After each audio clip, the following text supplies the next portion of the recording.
Hari ini kita akan mempelajari tentang teori pelanggaran harapan atau ekspektasi valence theory. Yang ingin tahu, simak selengkapnya video ini. Di sini, saya akan menjelaskan tentang teori pelanggaran harapan atau yang disebut dengan expectancy violation theory. Teori pelanggaran harapan merupakan salah satu teori komunikasi yang menggambarkan bahwa seseorang itu memiliki harapan terhadap jarak perilaku nonverbal orang lain yang dapat memberikan kenyamanan kepadanya. Teori ini dikreasikan oleh George Burgon pada tahun 1978 yang menyatakan bahwa seseorang itu memiliki harapan mengenai perilaku nonverbal orang lain. Selanjutnya, saya akan menjelaskan ekspektasi ruang pribadi menyesuaikan atau menyimpang. Studi awal Burgon pada tahun 1978 tentang EVT menyertakan contoh spesifik komunikasi nonverbal ruang pribadi dan harapan terhadap jarak. Nah, sebelum itu, apa sih yang dimaksud dengan ruang pribadi? Ruang pribadi, menurut Burgon, adalah volume ruang yang tidak terlihat dan bervariasi di sekitarnya individu yang mendefinisikan jarak yang disukai individu tersebut dari orang lain. Di sini saya akan memberikan contoh dari pelanggaran harapan. Jadi, sering kita jumpai di kehidupan sehari-hari kita melakukan komunikasi nih dengan orang yang baru saja kita kenal maupun orang yang sudah lama kita kenal. Nah, di sini terjadi komunikasi verbal dan komunikasi nonverbal. Untuk komunikasi nonverbalnya banyak sekali terjadi pelanggaran harapan. Misalnya, saya dan si A berkomunikasi, tapi di situ si A ini malah menyentuh tangan saya, padahal si A ini baru saja saya kenal. Nah, di situ saya melanggar harapan saya sendiri, padahal harapan saya itu orang si A tersebut itu menjaga jarak karena saya baru kenal dengan dia. Tapi kenapa dia malah dengan enaknya dan tidak sengaja menyentuh tangan saya? Nah, dimaksud dari teori pelanggaran harapan tersebut ini dan menyatakan ketika norma-norma komunikasi itu dilanggar, maksudnya ketika si A ini udah melanggar harapan saya, pelanggaran itu dapat dipandang positif atau negatif. Jadi saya memandang hal tersebut itu negatif. Jadi berhubung saya sudah merasa melanggar harapan saya merasa orang ini negatif. Jadi negatif itu tergantung persepsi penerima terhadap si pelanggar. Jadi dalam konteks teori pelanggaran harapan, ekspektasi ruang pribadi yang menyesuaikan itu dapat membangun hubungan, sedangkan yang menyimpang itu dapat menyebabkan ketidaknyamanan dan kesulitan dalam komunikasi.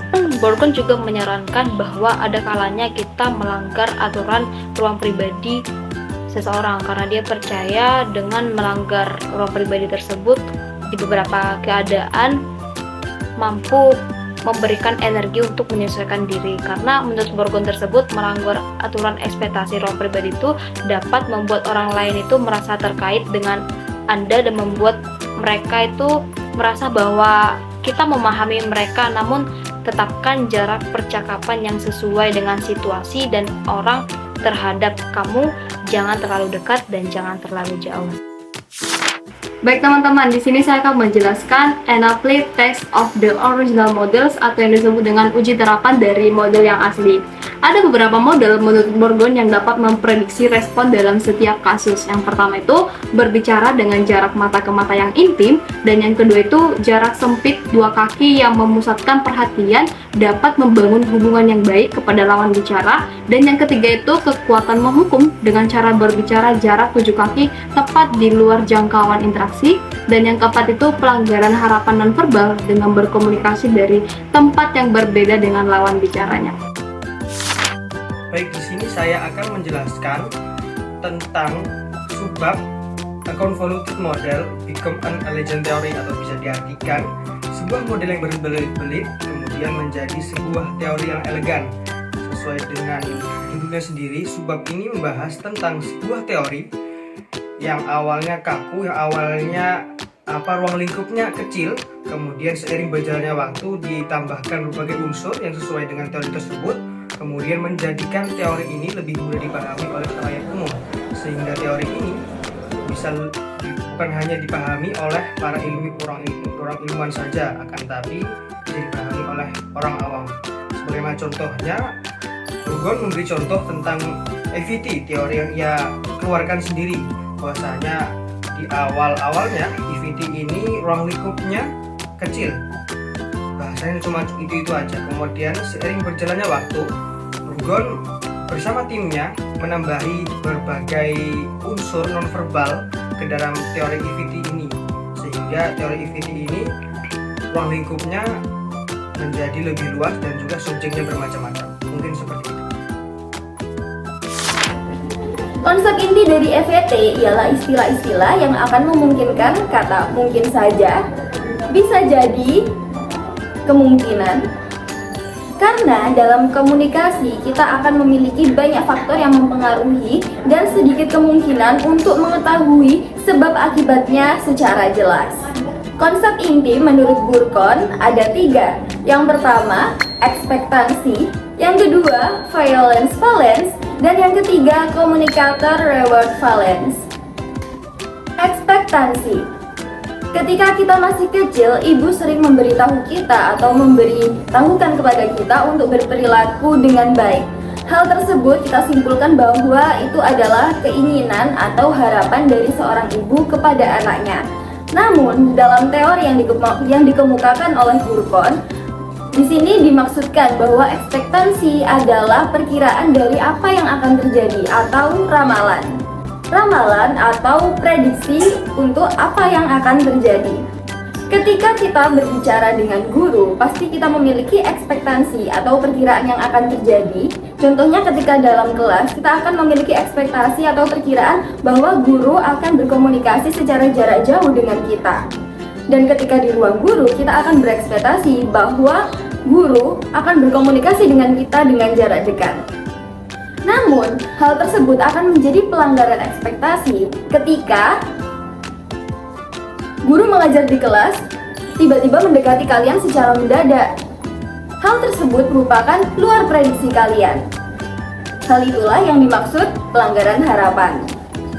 Violation valence atau valensi pelanggaran. Ketika kita menemui sebuah tindakan, apakah hal tersebut menyenangkan, menyusahkan, dan sampai sejauh mana kita dapat menoleransinya? Syarat valensi pelanggaran. Syarat valensi pelanggaran adalah nilai positif atau negatif yang kita dapatkan secara spesifik di tempat yang tidak terduga, terlepas dari siapa yang melakukannya. Tentu saja kita sebagai manusia pasti memiliki suatu standar atau batasan untuk kita dapat menoleransi hal-hal yang ada di luar kendali kita. Namun, ketika kita menjumpai ada seseorang atau lawan bicara kita melakukan hal yang di luar batasan kita, maka kita akan beralih pada mode evaluasi. Sebagai contoh, jika ada teman kita tiba-tiba menusukkan jarinya ke mata kita, kira-kira kalian akan marah tidak? Marah bukan? Betul, jika teman kalian merasa bahwa itu sebuah candaan, namun hal itu merugikan kesehatan mata kalian dan itu di luar batasan kalian, maka bisa jadi kalian tidak akan menoleransinya dan akan beralih pada mode evaluasi. Ketika situasi tersebut terjadi, menurut Burkon, kita akan melakukan 2 hal. Yang pertama, kita akan menafsirkan terlebih dahulu, dan yang kedua, menyimpulkan kiranya apakah kita bisa menerima hal tersebut atau tidak. Komunikator reward valence. Pasti sering terlintas di benak kita pertanyaan tentang apa yang bisa kamu lakukan untukku. Valensi pelanggaran komunikator atau komunikator reward valence adalah atribut positif dan negatif yang dibawa seseorang kepada kita, sekaligus potensi untuk benefit atau kerugian yang akan terjadi kepada kita jika berinteraksi dengan orang tersebut di masa depan. Persepsi yang dihasilkan biasanya di antara baik dan buruk dalam berada di tempat yang menghasilkan 2 hal tersebut. Contohnya ketika kita mendapatkan penawaran pekerjaan. Dalam tawaran tersebut, katakanlah kita mendapatkan gaji 1 juta dengan waktu kerja sejumlah 12 jam. Nah, di situ kita akan memiliki pertimbangan antara baik dan buruk dalam menerima tawaran pekerjaan tersebut. Apakah hal tersebut setara dengan apa yang kita lakukan atau kita rugi? Maka hal tersebut dapat dipertimbangkan jika kita merasa dengan hasil kerja yang kita lakukan layak untuk mendapatkan gaji tersebut, maka kita dapat menerima dan meneruskan pekerjaan tersebut. Namun, jika dirasa untuk beban kerja yang didapatkan dan gaji yang didapatkan tidak sesuai atau akan merugikan kita di masa depan, maka kita bisa menolak hal tersebut. Interaksi adaptasi menyesuaikan ekspektasi. Nah, Burgon menyatakan bahwa EVT tidak menyebabkan prevalensi timbal balik yang banyak ditemukan dalam interaksi antar pribadi. EVT menyusun teori adaptasi interaksi sebagai perluasan dan analisis sistematis tentang bagaimana orang menggunakan pendekatan ketika perilaku orang lain tidak sejalan dengan apa yang dibutuhkan, diantisipasi, atau disukai.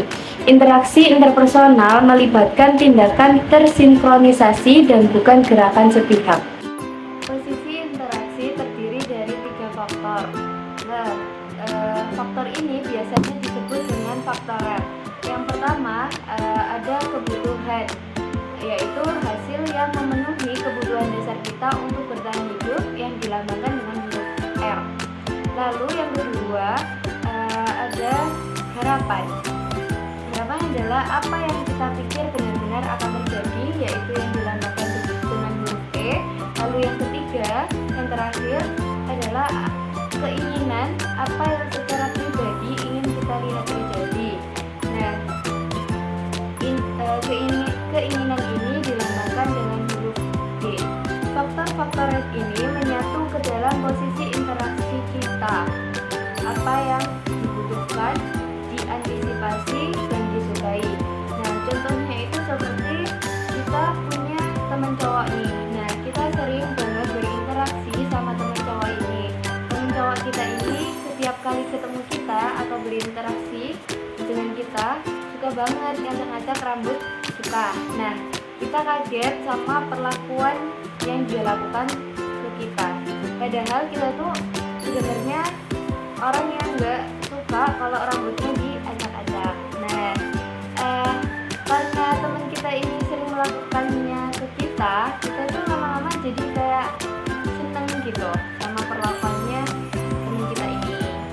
Nah, contoh ini tuh menggambarkan dari faktor REP. Kenapa gitu?